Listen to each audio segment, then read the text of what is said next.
Show me somebody that has a brain problem, Alzheimer's, dementia, Parkinson's, brain trauma, and other things. And I'll show you somebody that has a gut problem, a digestive issue.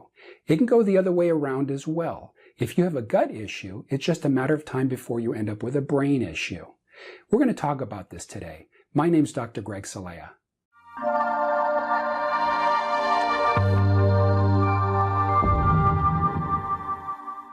You may have a gut feeling about what I'm going to tell you, and it's likely you've used the expression, I have a gut feeling, or the saying, I feel butterflies in my stomach. As it turns out, it's not a coincidence that these phrases involve the gut and the brain. Do you know those irritable people that always seem to be angry or depressed, sensitive to emotion, live in constant chaos, or seem perpetually stuck in unfavorable situations? Sometimes this is just a byproduct of poor brain function. Of course, naturally optimistic people can suffer from poor brain function too.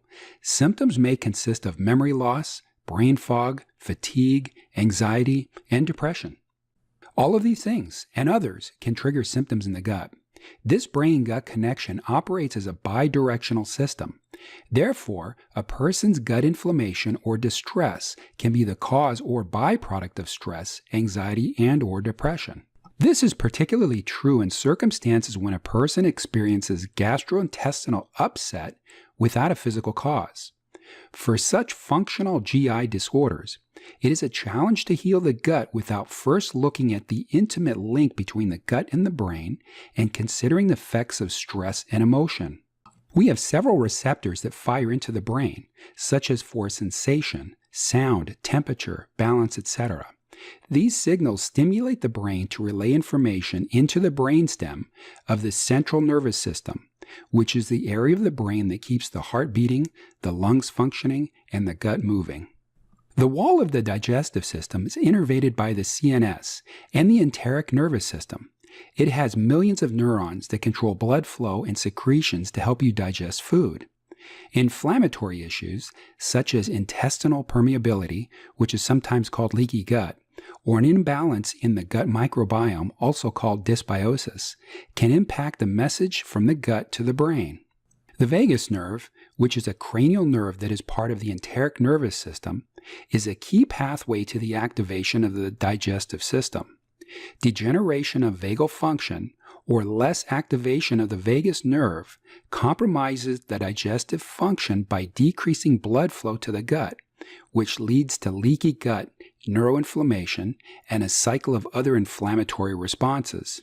The multitude of neurons in the enteric nervous system not only influence our GI function, but also how we feel. This is why the enteric nervous system is called our second brain. Though our second brain is not capable of in-depth thought, it does talk to our other brain. Stress, for example, is closely tied to the gut.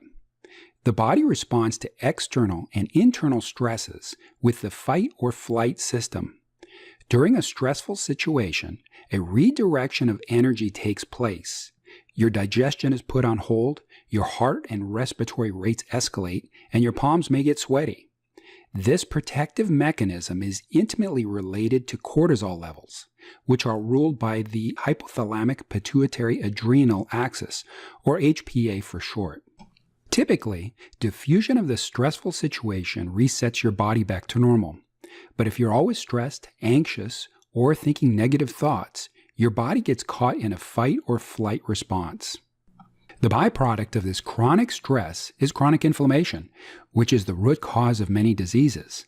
Inflammation leads to serious health consequences, such as high blood pressure, intestinal permeability, autoimmune disorders, and even neurodegeneration.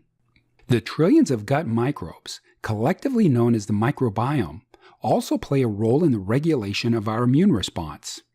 Communication between the gut microbiome and nervous system may influence disorders like anxiety and depression, autism, and even dementia. How do you recognize if you need to improve your gut to brain or brain to gut axis?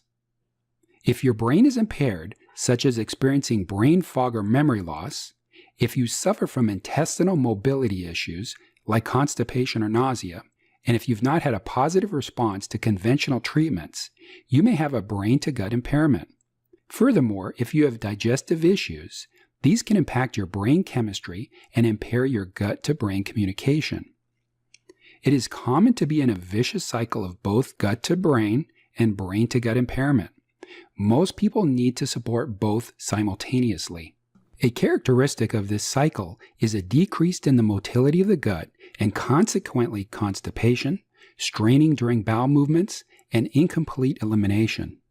Poor elimination means that waste sits in the intestines, promoting an environment for yeast or bacterial overgrowth and for the development of small intestinal bacteria overgrowth, or SIBO for short. Poor vagal function also encourages gallbladder stones and attacks, and reduces the effectiveness of digestive secretions. Therefore, digesting food becomes difficult. Many patients with chronic gut dysfunction never improve because they don't move past treating it at the gut level. This will create the vicious cycle. Poor gut health will impact your brain function, thus causing depression, anxiety, poor cognition, and other brain-based symptoms. While there's still so much to discover about the mystery of the digestive system and all that it affects, we are sure of several things that can help improve the connection between your gut and brain. You can support your gut-brain axis by following the Autoimmune Paleo diet. Avoid processed foods. Avoid gluten and other immune-sensitive foods. Remove food sensitivities. Eliminate sweets. Eat a lot of vegetables. Eat healthy fats.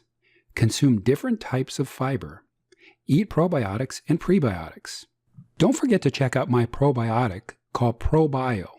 It's a special formulation of 4 different types of prebiotics along with 7 strains of probiotics. It's designed to support the proliferation of beneficial bacteria through the small and large intestines in order to promote healthy GI and immune function. Next, remove pathogenic and reduce opportunistic bacteria and microorganisms.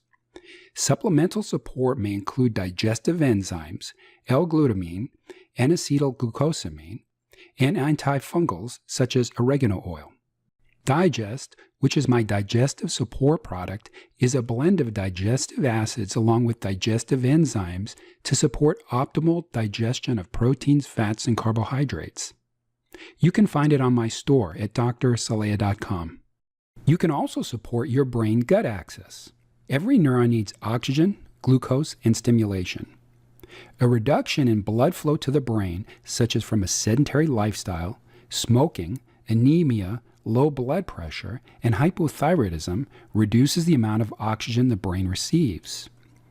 Glucose fuels the brain. If you become hypoglycemic, which is low blood glucose, from going too long without eating, you may feel dizzy or lightheaded. On the other hand, in insulin resistance, you have high blood glucose.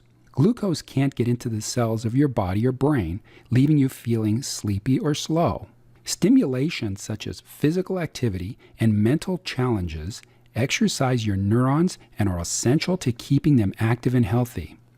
Exercise also increases brain-derived neurotropic factor and supports mitochondrial function. Support the brain with nutrition. Reduce inflammation with resveratrol, turmeric, and fish oils. Optimize with vitamins and supplements. Provide neurotransmitter support. Healthy brain function is not just about boosting your score on a brain game, remembering where you put your keys, or even preventing dementia.